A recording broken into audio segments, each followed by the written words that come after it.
Merci Soumaya, merci à vous tous, amis de l'AMCAR, pour nous avoir permis d'organiser cette session commune. Alors j'ai deux ambassadeurs d'excellence, j'ai écouté Laurent, j'ai écouté Gorg et puis j'ai écouté les autres orateurs, donc c'est une très belle session. J'ai été rattrapé par le Covid, donc je m'excuse pour mon absence. Et je ne voulais pas être responsable d'un cluster à Agadir, et donc je vais faire cette présentation à distance sur l'adhésion. Donc, quand on parle d'adhésion, et ça a été évoqué par les orateurs précédents, en fait, souvent, pour les patients que l'on voit, le cas clinique de Georg l'a rappelé, on pense souvent que nos patients prennent des médicaments, on pense qu'ils ont une vraie hypertension artérielle non contrôlée résistante, mais en fait, on oublie probablement que nos patients ne prennent pas les médicaments. En fait, selon les études, que ce soit les essais cliniques, les études observationnelles ou les études même d'intervention, on considère que 30 à 50% des gens ne prennent pas les médicaments, même pour les patients suivis dans des centres d'excellence. Et il y a trois choses que je voudrais partager avec vous au sujet de cette notion. D'abord, il y a ce qu'on appelle l'adhésion partielle et l'adhésion totale. Peu importe, à partir du moment où les gens ne prennent pas les médicaments, leur contrôle tensionnel s'amenuise. Deuxièmement, même dans des environnements très rigides, centres d'excellence, essais cliniques, là aussi, quand on dit aux patients qu'on va doser les médicaments, les patients ne prennent pas les médicaments.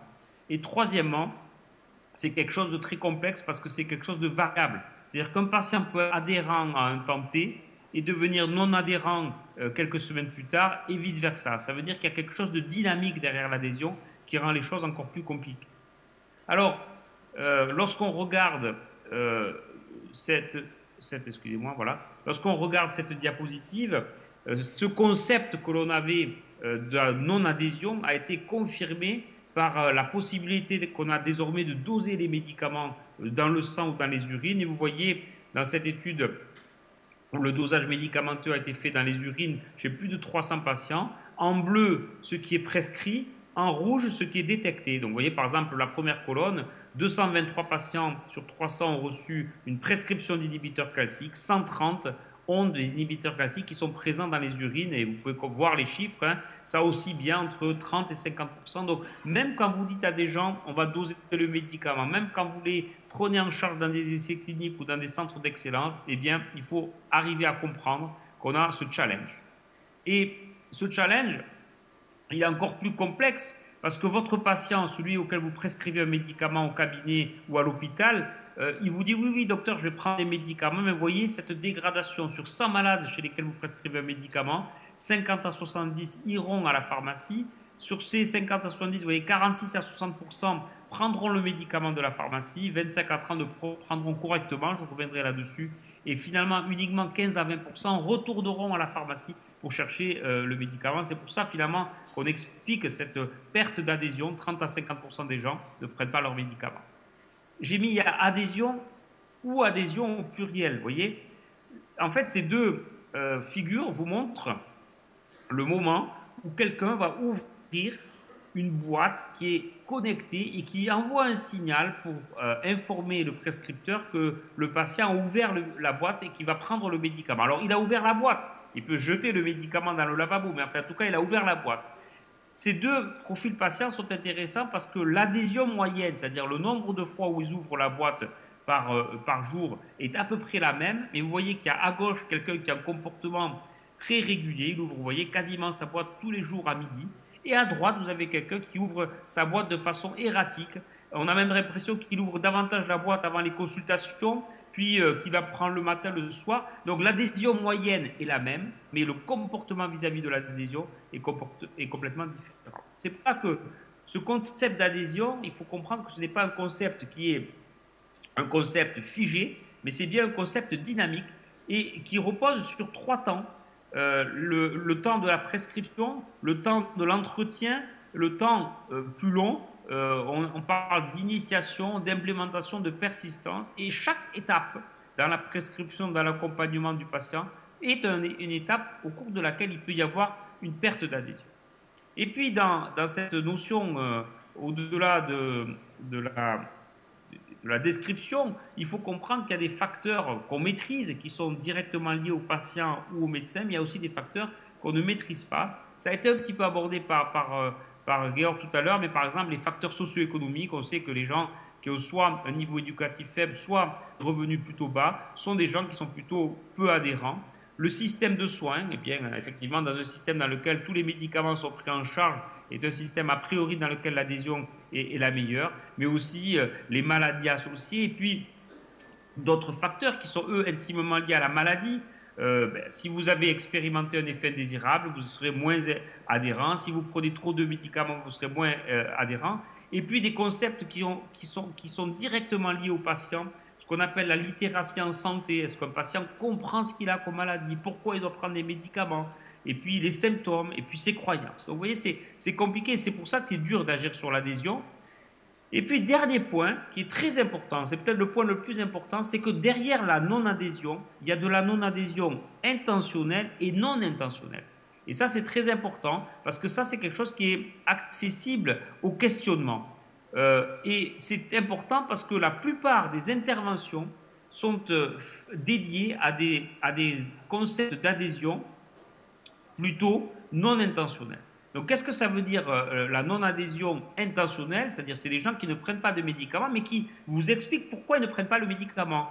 Alors, bien sûr, il y en a qui ont oublié. Ça, c'est ce qu'on appelle la non-adhésion non intentionnelle. Ce n'est pas votre faute. Mais il y en a qui ont eu des effets indésirables. Il y en a qui vous disent que j'étais trop occupé. Il y en a qui vous disent que je pense que le médicament ne marche pas. Il y en a qui vous disent que je pense que je n'ai pas besoin du médicament. Et ça, c'est très important parce que ça, c'est accessible au questionnement. C'est quand vous essayez de lutter contre cette faible adhésion, de distinguer les adhésions qui sont, ou les non-adhésions qui sont intentionnelles des non intentionnelles. Parce que ça va avoir un impact sur les interventions que vous allez proposer. Alors bien sûr, ça devient de plus en plus compliqué parce que si vous devez prendre en charge la maladie, le patient, ses croyances, le système de santé, le caractère intentionnel ou non intentionnel, eh bien vous comprenez que les interventions vont être différentes. Et malheureusement, lorsqu'on essaie d'agir sur l'adhésion, on utilise toujours le même type d'intervention qui ne prend pas en compte la cognition ou les connaissances du patient, les comportements, la motivation du patient et parce que c'est pour ça que souvent les interventions sur l'adhésion sont négatives, car elles n'ont pas pris en compte ce caractère multifactoriel. Deuxième volet, si vous voulez améliorer l'adhésion d'un patient, il faut prendre en compte ses préférences. Et ce travail, moi qui m'intrigue toujours, c'est que 30% des adultes, si vous leur posez la question, est-ce que vous voulez prendre un médicament pour tout le reste de votre vie ou vous préférez mourir plus tôt et ne pas le prendre, 30% des patients interrogés disent qu'ils préfèrent finalement ne pas prendre de médicaments plutôt que de prendre un médicament le reste de leur vie. Pourtant, ce médicament va sauver leur vie, va prolonger leur espérance de vie, mais la charge médicamenteuse est un argument clé. Et ça, c'est important parce que c'est souvent l'argument qu'on utilise pour nos patients. On leur dit, mais prenez les médicaments. Mais pourquoi, docteur? Parce que vous allez vivre plus longtemps, vous allez faire moins d'accidents. Mais pour les patients, si vous leur donnez le choix, ils préfèrent finalement ne pas prendre les médicaments que de vivre plus longtemps. Troisième niveau, et ça c'est peut-être un message pratique, c'est que l'adhérence, c'est un comportement. D'accord? Et être adhérent, c'est un comportement. C'est vous qualifiez un comportement. Dans ce travail qui est extrait d'une étude qui a été faite dans l'insuffisance cardiaque, vous vous rappelez peut-être avec le camp des Artans, le programme CHARME, eh bien vous voyez que les patients qui étaient adhérents au placebo, ils sont dans un essai clinique et on leur propose soit le camp des Arpents, soit le placebo. Eh bien, ceux qui sont adhérents au placebo, en fait, ont une meilleure morbimortalité, ont un meilleur pronostic que tous les patients réunis dans le groupe camp des Arpents. En fait. Dans le groupe camp des Arpents, il y en a qui le prenaient, qui ne le prenaient pas. Mais si vous êtes adhérent au placebo, en fait, ça veut dire quoi? Ça veut dire que vous êtes adhérent à plein d'autres choses. Au régime sans sel, à l'activité physique, à prendre d'autres médicaments. Donc l'adhésion, de façon générale, traduit un comportement et ce comportement sauve des vies. Je vous le dis, c'est un comportement dans ce travail qui a évalué dans les urines la présence de médicaments chez des patients qui étaient inclus dans un essai de dénervation rénale. Regardez, vous avez en vert ceux qui sont adhérents, en rouge ceux qui n'étaient pas adhérents. Quand vous les suivez au cours du temps, à 3 mois, il y a des non-adhérents qui deviennent adhérents. et à 6 mois, ces adhérents redeviennent non-adhérents. Donc c'est ça qui rend les choses compliquées et c'est ça qui montre que l'adhésion, c'est un comportement, ce n'est pas une maladie et ça nécessite donc des stratégies adaptées. Et c'est très difficile de changer un comportement. Ici, vous proposez à vos patients d'aller à la salle de sport, ils y vont, mais ils y vont en prenant l'escalator. Parce qu'en fait, la compréhension et la motivation à changer, c'est quelque chose de très compliqué. Donc, pour changer le comportement des gens, pour motiver les gens à prendre des médicaments, eh bien, il y a des stratégies. Et ces stratégies, elles reposent, entre autres, sur ce qu'on appelle l'entretien motivationnel. Pour cela, vous devez passer par cette étape, ou ces 4 étapes, bâtir une relation, définir un objectif. Un objectif pour un patient, ça doit être accessible, ça doit être un micro-objectif, ça doit être évaluable, ça doit être quelque chose que vous pouvez remettre en jeu, aider votre patient à changer et planifier tout cela.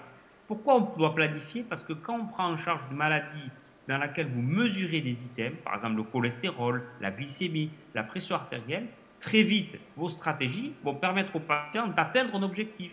Et donc, c'est très difficile de maintenir une motivation quand un objectif quantifiable est atteint. Et donc, vous devez planifier et motiver vos patients différemment.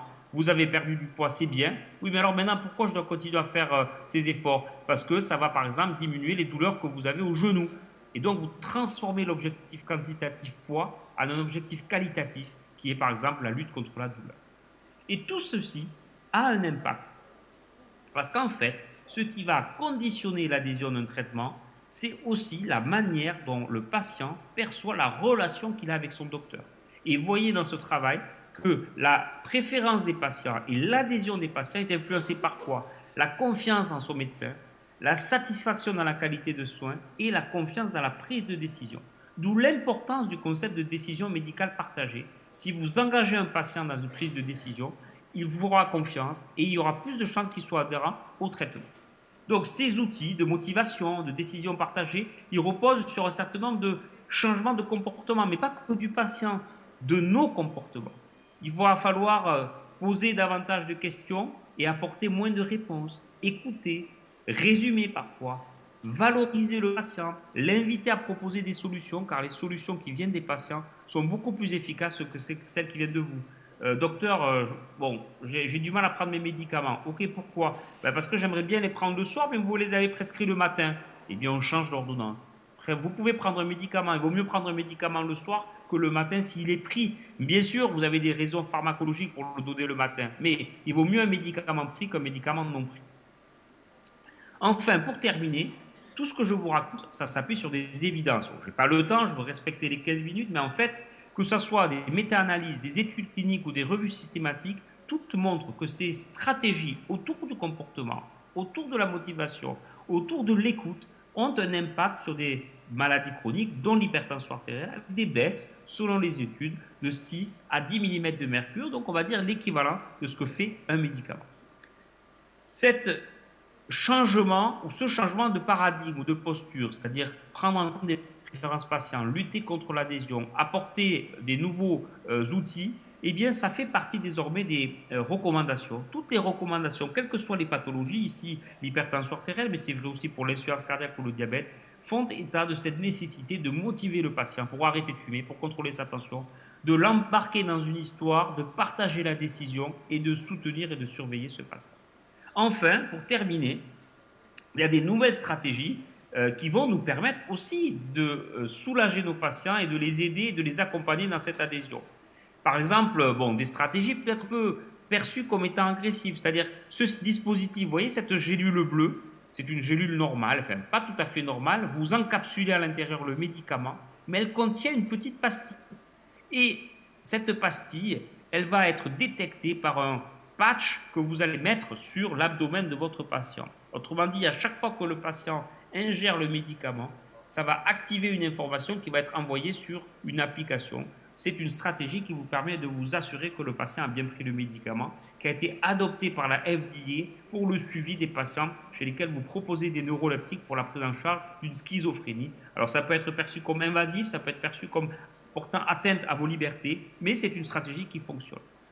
Autre stratégie, je ne pouvais pas ne pas parler de la dénervation rénale, mais dans l'hypertension artérielle, aujourd'hui 5 essais chez des patients sans traitement, avec des cathéters à radiofréquence, avec des cathéters à ultrasons, montrent que cette thérapie peut réduire la pression artérielle de façon significative et ça pourrait être une stratégie de choix. Vous avez un patient qui n'est pas adhérent, qui ne veut pas prendre des médicaments, qui rentre dans sa maladie, eh bien pourquoi ne pas commencer par cette stratégie pour justement lutter contre ce problème d'adhésion.